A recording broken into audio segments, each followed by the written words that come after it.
Bohemia de París, alegre local gris. Muy buenas noches, amigos de Diálogo Ciudadano. Hoy nos ponemos culturales, hoy nos ponemos mucho más interesantes. Me acompaña un candidato realmente de peso, un candidato cuyos pergaminos nos interesa escuchar, sobre todo porque ha elegido un partido en el cual también vamos a poder cuestionarlo. Él va por Alianza para el Progreso, para los peruanos en el exterior. Es el señor Carlos Jaico, catedrático, escritor y además con muchas ganas de entrar a mover un poco el tema de los peruanos en el exterior. Bienvenido, Carlos, ¿cómo estás? Muy buenas noches, Renzo. Un gusto de estar en tu programa y de verdad que una alegría bastante grande de poder saludar también a todos nuestros compatriotas en el Perú y en el extranjero. Muchas gracias, Carlos, a ti por aceptar esta conversación en Diálogo Ciudadano. Como hablábamos hace un momento antes de empezar el programa, aquí la gente está muy interesada en poder saber no solamente tus propuestas, sino quién eres.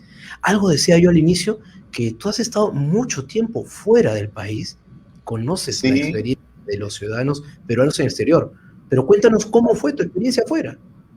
bueno, fue una experiencia bastante grata, debo decir, en lo general.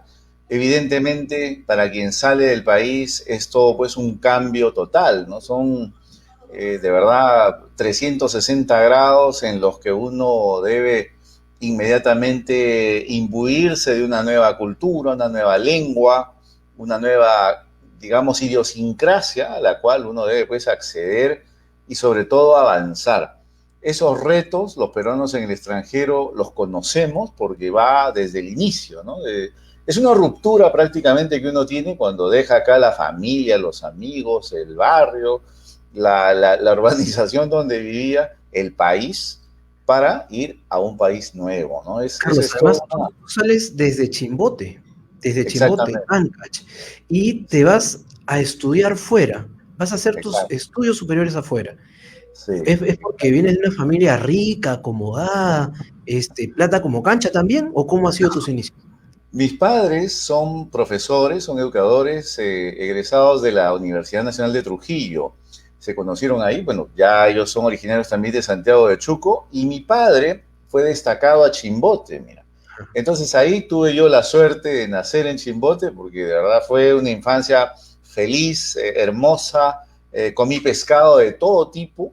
Creo que eso ha ayudado bastante con el omega 3 y para el esfuerzo que había que hacer después, porque fue muy interesante, ¿verdad? Nacer ahí, vivir, hacer mis colegios en escuelas de 329, escuelas públicas, y luego ya, una vez terminada la secundaria, pues venir a Lima, porque en la época, estoy hablando de los años 80, inicio de los 80, no había universidad ahí en Chimbote. Ah, Uno tenía que irse a Trujillo, Chiclayo o venir a Lima, ¿no? En mi caso, también fue pues venir a Lima, y de aquí ya tomé la decisión de viajar a Suiza, donde inicié mis estudios en la Universidad de Friburgo, allá justo en el centro de Suiza, cerca de Berna, 20 minutos en tren. Ahí fue donde hice mis estudios pues en Derecho y Ciencias Políticas. y has estudiado bastante, hemos visto, pueden ver además las redes de Carlos, y en esa parte de estudiar, de comenzar a ver las leyes, comenzar a ver además temas de conflictos, de intermediación de conflictos, de paz, ha estado en Francia también. En ese proceso, ¿has estado con peruanos también? ¿O solamente te pusiste bien pituquito con todos los europeos y ya te olvidaste de nosotros? No, muy por el contrario. Siempre mi vida ha sido alternar, evidentemente, los estudios, pero también estar con la comunidad, trabajar con la comunidad, estar cerca de ellos y apoyarlos en sus problemas, porque de verdad que hay muchos problemas por los cuales ellos pasan y en los cuales uno tenía que estar, pues, trabajando. Yo me recuerdo que incluso ya ayudaba a mis compatriotas estando como estudiante de Derecho, imagínate. A muchos he podido ayudar en temas de permiso, en temas de residencia, en temas de también divorcio, por ejemplo, o expulsión en muchos casos, eran casos bastante graves, en los cuales nuestros compatriotas pues sufrían eso, ¿no? Porque no había quien los defienda.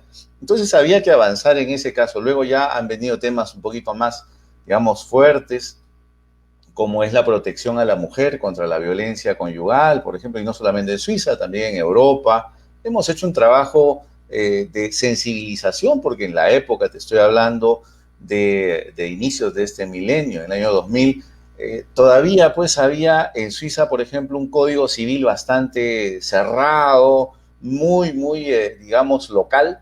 Había eso que abrirlo al mundo y decirles también que debían tomar en cuenta la participación de los peruanos que vivían ahí, entre otras comunidades también, ¿eh? Porque el trabajo que hicimos nosotros, por ejemplo, en el año 2007, y aquí tengo justo el libro, La nueva ley de extranjería, que es un libro interesante porque permitió que muchos de nuestros compatriotas pudieran leer la ley en castellano.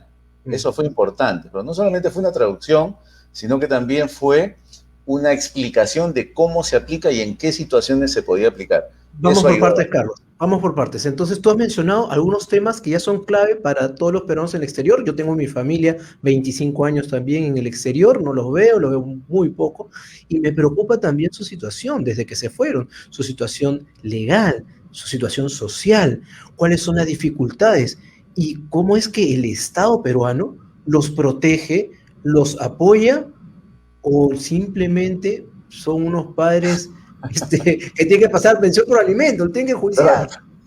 Es de verdad, debo decir, es un olvido total, es una indiferencia que muchas veces sorprende, pero no sorprende tanto cuando uno ya lo ve de manera consecuente, ¿no? Los peruanos en el extranjero, si no se unen, no funcionan como comunidad. Y ese es un poquito el problema, porque Cancillería, Relaciones Exteriores y particularmente consulados y embajadas no tienen ese contacto directo con las comunidades. No lo tienen, excepto 28 de julio, excepto alguna actividad donde se toman la foto, pero de ahí a participar no la tienen. Y te cuento una anécdota.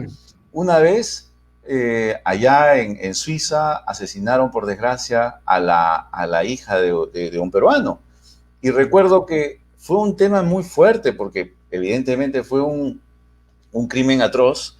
Y recuerdo que para el día del velorio me acerqué, bueno, ya estaba ayudando al padre, a los padres de esta joven, los estaba ayudando en el tema jurídico, y el día que llegué al velorio, la gente pensó que yo era el embajador del Perú, que venía a verlo, y se acercaban a decirme, tuve que decirles que yo no era el embajador del Perú, porque ellos esperaban que llegue alguien, porque había sido un crimen atroz, y que por lo menos alguien del gobierno peruano llegue y diga, aquí tenemos que defender a nuestra comunidad, porque esta señorita había sido asesinada a manos pues, de otro extranjero, un tipo totalmente violento, y que al final nadie la había protegido. Entonces, eso fue, digamos, un momento bastante triste, pero que precisamente indica el nivel pues, de indiferencia de nuestras autoridades. Entiendo además, Carlos, que estas situaciones a ti te llevan a tomar la decisión de postular por los peruanos en el exterior, porque has podido postular también al Congreso por Lima.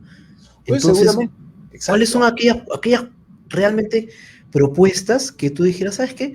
Mira, yo ya tengo una edad, yo ya estudié todo lo que he estudiado, la gente que me conoce me quiere, mi familia también. Entonces, ¿para qué postular al Congreso por peruanos en el exterior?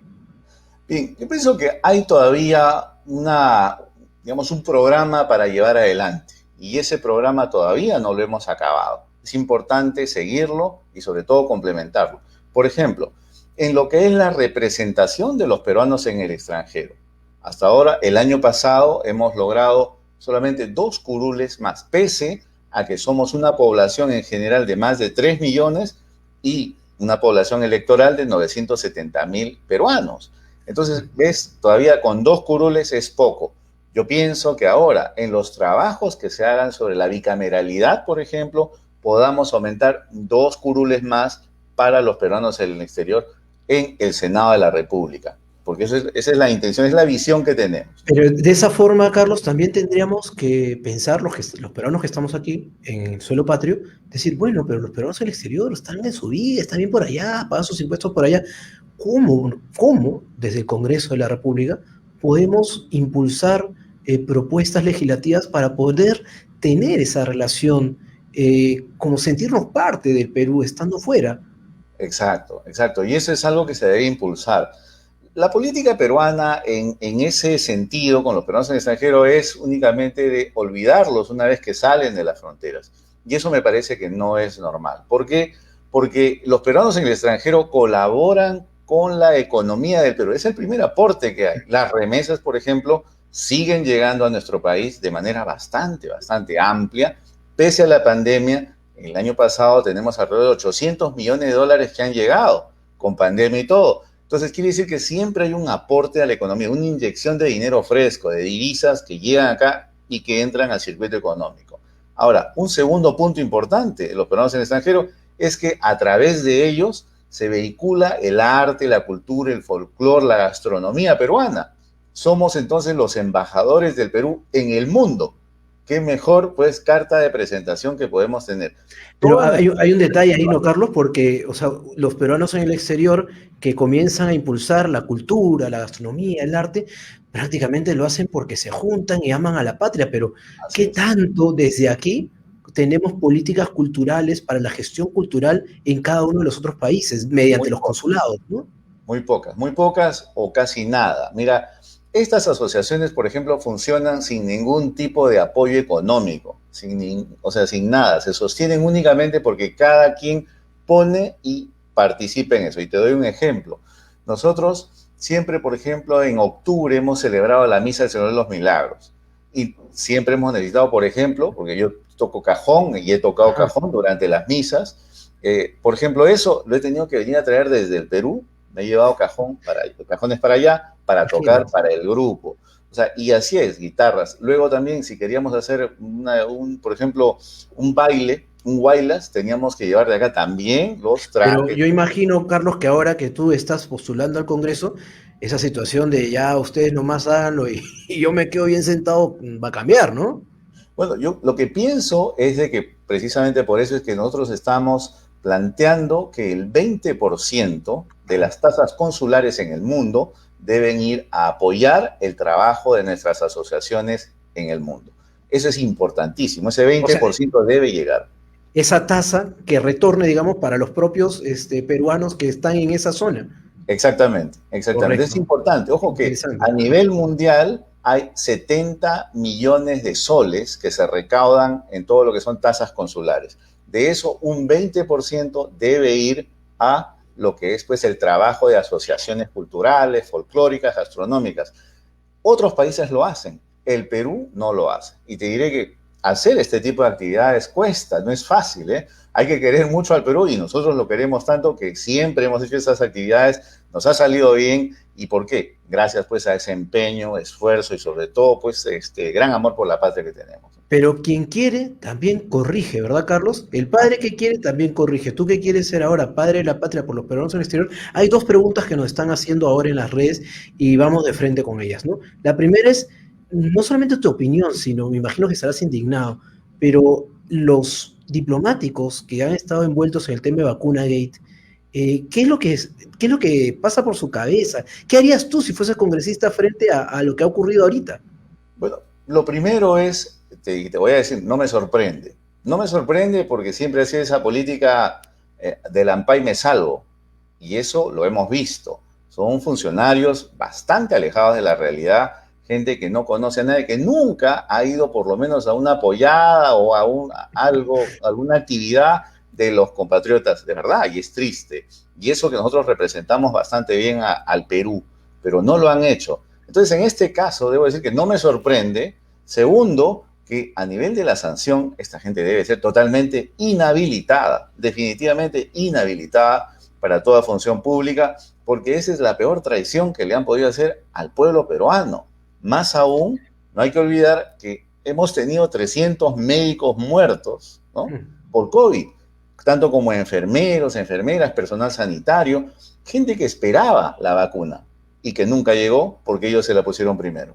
Ahora, hay otro tema, ¿no? Mucha gente que viaja, que está fuera del país, cuando van a lugares que no son las capitales de los países, digamos, y tienes que ir a otro consulado, te encuentras con una precariedad en los consulados, no solamente de infraestructura, sino también en el servicio de los consulados. Esto es lo que también nos plantea uno de las personas que nos está viendo, que saludamos a Jesús. ¿Qué pasará con la poca capacitación que pueden recibir los cónsules, tanto honorarios como los que son de carrera, digamos? Es que es algo importante, es una prioridad, Pues mira, por ejemplo, el año pasado, ya una vez que estábamos en la fase 2 de reactivación, muchos empresarios quisieron venir al Perú, ¿de acuerdo? Pero sin embargo, si iban a pedir, por ejemplo, información a los consulados, no les tenían ningún tipo de información, ni siquiera sabían cómo podían ellos firmar un contrato acá en el Perú con una visa de negocios. Ese es el colmo de verdad. O sea, ¿cómo es posible que las personas mejor informadas del país no tengan, o sea, no tengan precisamente esa información, que se supone están bien informadas? Por eso digo, hay que cambiar totalmente esto y enviar gente que por lo menos hable la lengua del país. Mínimamente, mínimamente. Mínimamente. Ahora, yo entiendo que no solamente por tu experiencia en Europa y también en otros países donde has estado, sino además por tu formación académica en Derecho, entiendo que vas a tratar de mover algo de las normas y demás para que los peruanos gocen de ser Exacto. ciudadanos de la misma categoría, ¿no? Exacto, exacto. Lo primero que se tiene que hacer acá es fiscalizar. Es una de las funciones del congresista, fiscalizar. ¿Y fiscalizar qué significa? Que en nuestras semanas de representación tenemos que ir directamente a consulados y embajadas del Perú en el mundo, ver exactamente qué pasa, tener reuniones con la comunidad, ver cuál es la problemática. Hace algún tiempo se quiso hacer, por ejemplo, los consejos de consulta, pero nunca funcionaron. ¿Por qué? Porque de un lado, no solamente la ley era pues totalmente desfasada, sino que también de la parte de cónsules y embajadas, nunca les interesó tener Qué ese barbaridad. tipo de grupos como para poder tener pues ese acceso a la información de la comunidad. Nunca lo han hecho, nunca les ha interesado y ahora no hay ni un solo consejo de consulta del Perú en el mundo. Para que la gente nos entienda, Carlos, lo que estás planteando en el fondo es el empoderamiento de los propios ciudadanos en su sistema consular, ¿no? Y este Ujú. programa trata de eso, de poder generar en la gente este empowerment, empoderamiento, para que puedan no solamente fiscalizar, mover, gestionar. ¿Tú crees que desde el Congreso de la República se puedan hacer esas modificaciones, se pueda ir de la mano con la Cancillería y brindar un mejor servicio a todos los connacionales que están fuera del país?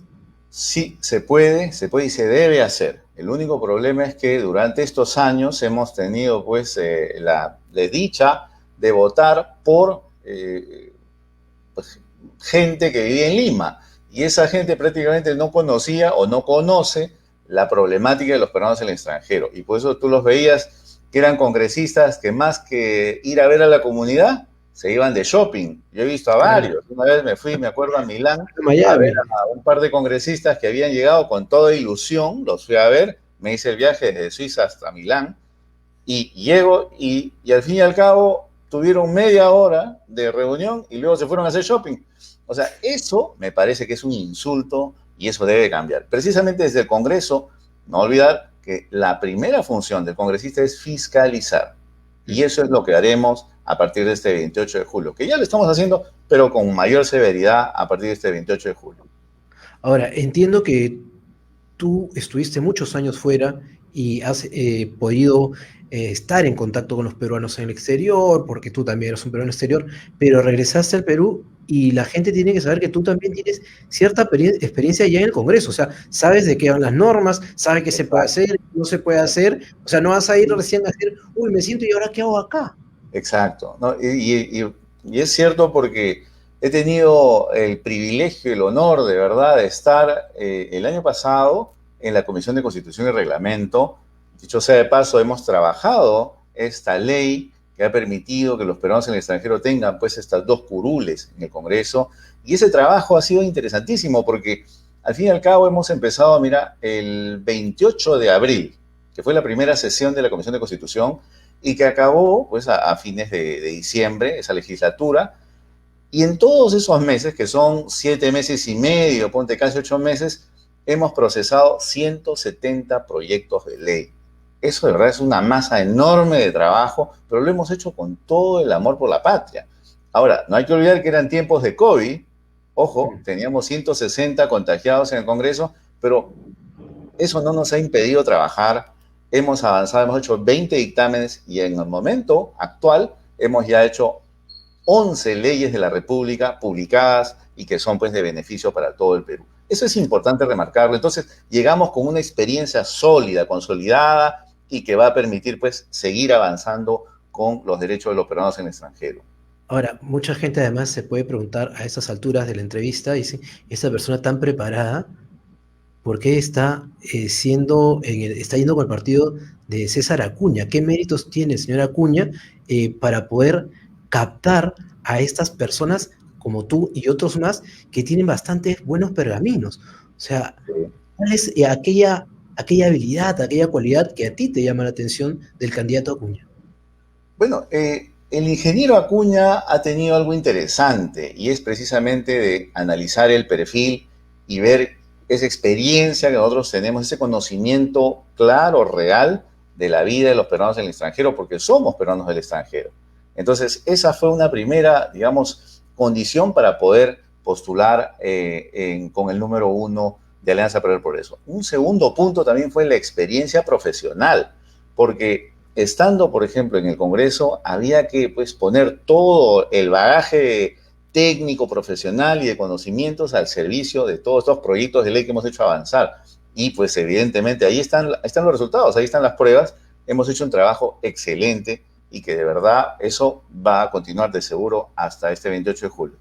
Otro punto importante también que hay que remarcar es de que en la elección para la candidatura no solamente ha pesado la elección que ha hecho también el partido del ingeniero Acuña, sino que también nuestra elección.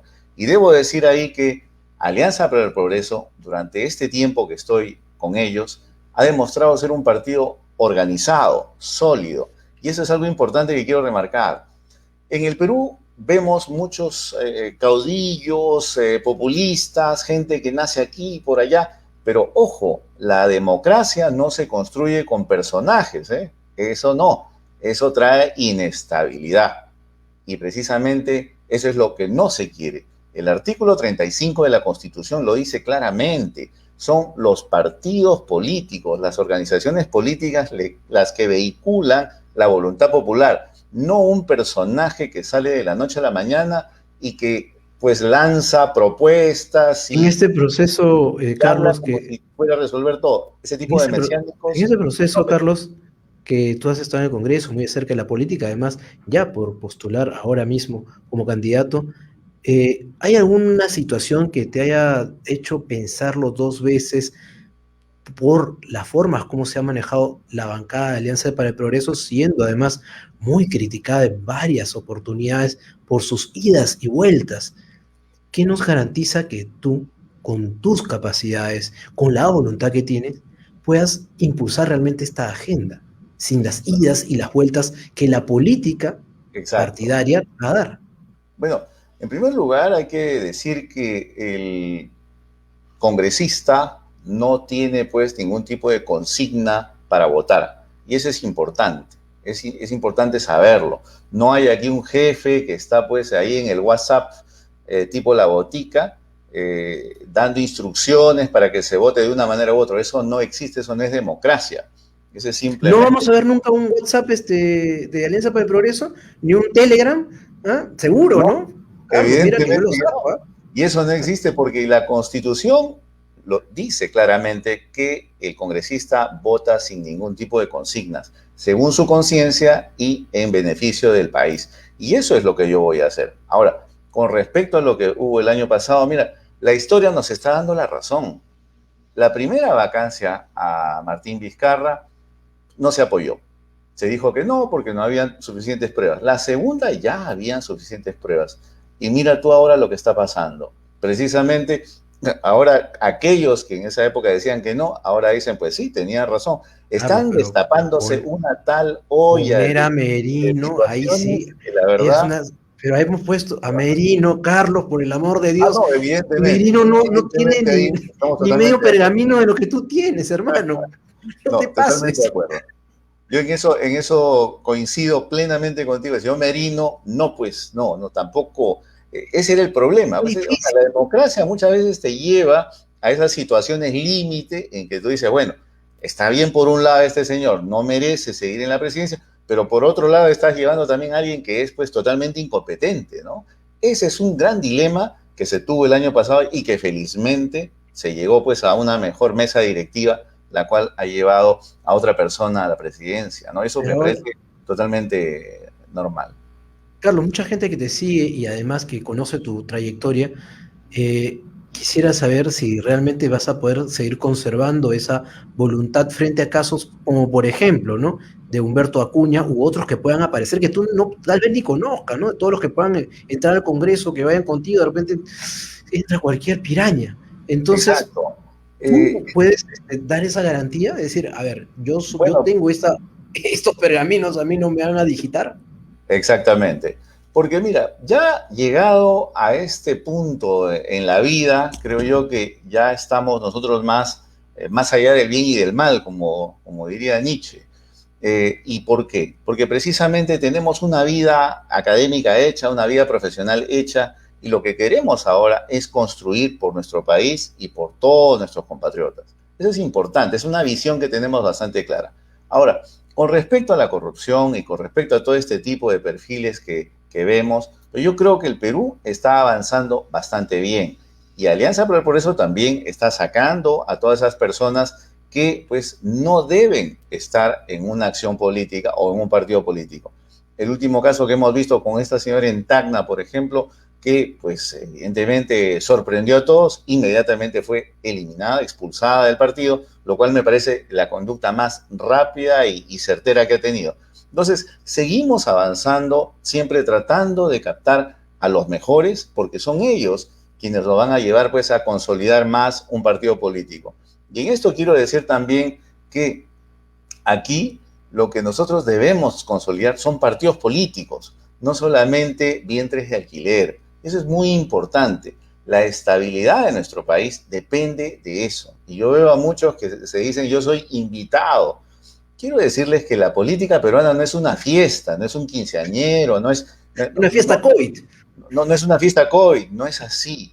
La política peruana es algo serio y hay que tomarla como tal. Por lo tanto, eso implica compromiso, responsabilidad y sobre todo acción.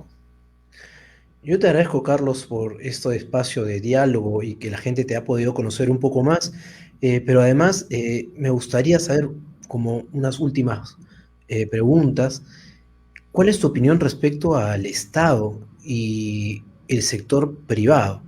El señor Acuña viene de precisamente del sector privado, pero pareciese que quisiera un Estado más eficiente. En tu experiencia, ¿qué tipo de Estado necesitamos? Si es que ustedes llegan a gobierno el 28 de julio, ¿cómo va a ser ese Estado? ¿Cómo va a ser la relación con sus servidores públicos? ¿Cómo va a ser la relación con sus ciudadanos? ¿Cómo va a ser la cantidad de ministerios? Teníamos un candidato que quiere desaparecer la mitad de los ministerios, ¿no? Y monopolio para todo el mundo. Entonces, ¿tú cómo ves el tema del Estado peruano y la relación con los ciudadanos? Bien, el Estado peruano en primer lugar tiene que ser un Estado ágil. No puede ser pues un elefante que no puede hacer nada, lento, lerdo, y que no genere pues cosas positivas para el país. Eso es lo primero que hay que tener en cuenta. Y nuestro Estado, el Estado peruano tal como está, ha creado pues estructuras de burocracia, las cuales creo yo se tienen que pues eliminar. Esto como en todo tipo de empresa. Si uno quiere precisamente que un balón suba, que un globo suba, pues simplemente tiene que quitarle el peso. Y ese peso es lo que nos está manteniendo en toda esa burocracia que al final nos pues genera atraso y subdesarrollo. Eso es lo primero. Me parece que ahí una racionalización de lo que tenemos en el Estado peruano sería lo mejor y lo primordial. Y lo digo también pensando en el Congreso, ojo, el Congreso de la República prácticamente se ha vuelto una oficina de empleos y al fin y al cabo lo que están haciendo pues es peorar la situación que ya teníamos. Yo creo que en ese sentido nuestra visión es hacer del Estado peruano algo más ágil, algo más reflexivo y sobre todo proactivo, no reactivo como lo hemos visto ahora pues con este vacuna gate que todos estamos lamentando. Muchas veces la gente piensa que se trata de reducir el tamaño del Estado, cuando la reflexión profunda debe ser gestionar mejor, con mayor Exacto. eficacia, porque parece que en Lima está todo el Estado, Uh -huh. pero vas a las regiones ya ni qué decir los peruanos en el exterior, y no Claro, hay Estado. Entonces exacto. sí es importante esa reflexión profunda, Carlos, y te deseo toda la suerte y una buena campaña.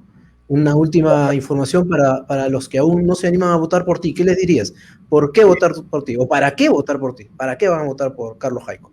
Porque pertenezco a la generación del cambio, a esa generación de profesionales que entran a la política por amor a la patria, y sobre todo porque cumplo con las tres pros. Primero, profesional, y lo he probado y ustedes pueden ver mi hoja de vida intachable en todos estos años.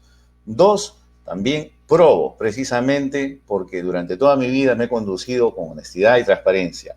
Y tres, próximo a la realidad, porque tanto como conozco la vida de nuestros compatriotas en el extranjero, conozco la problemática, también conozco la problemática de nuestro país. Y eso es importante. Esas son tres condiciones sine qua non para tener el mejor congresista, pues, en nuestro Congreso de la República. Entonces, este 11 de abril, marquen la A y escriban el número 1 de Carlos Jaico para peruanos en el extranjero.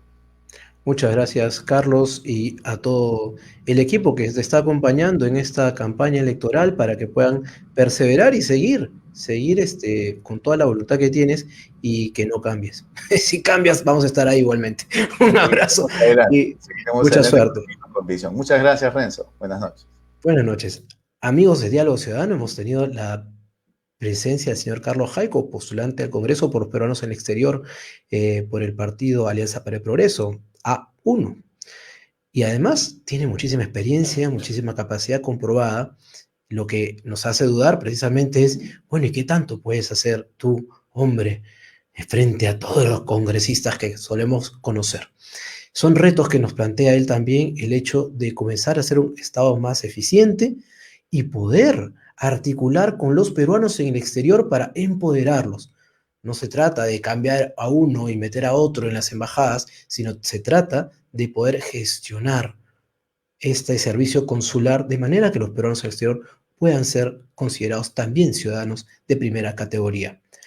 Nos vemos el día de mañana con más diálogo y empoderamiento ciudadano. Compartan el video, síganos en Facebook, en Instagram, en YouTube, en Telegram, en todo donde nos vean. Y por supuesto, déjenos sus comentarios. Y si quieren que entrevistemos a otra persona, pues también. Bienvenidos todos los partidos políticos, bienvenidos todas las personas que quieren hacer política decente en nuestro país. Nos vemos, chao.